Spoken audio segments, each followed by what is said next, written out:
तर नमस्कार मित्रांनो, आपण आता कोकणमध्ये आहेत. तर कोकण म्हटलं की माहिती आहे ना, फेमस आंबा. हे बघा आंबे पाळल्यात, कशा प्रकारे जमा केल्यात ते बघा.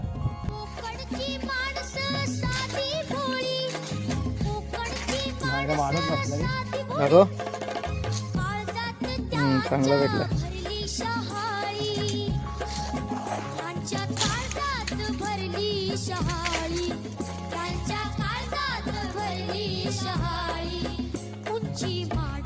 आपला झालेला आहे सगळं जमा. आता जाऊन मी खायचं. आंबे जमा केलेले आहेत, तर चाललोय आम्ही आता रूमवर. दाखव रे आपले किती जमल्यात. मजबूत पाडलेले आहेत.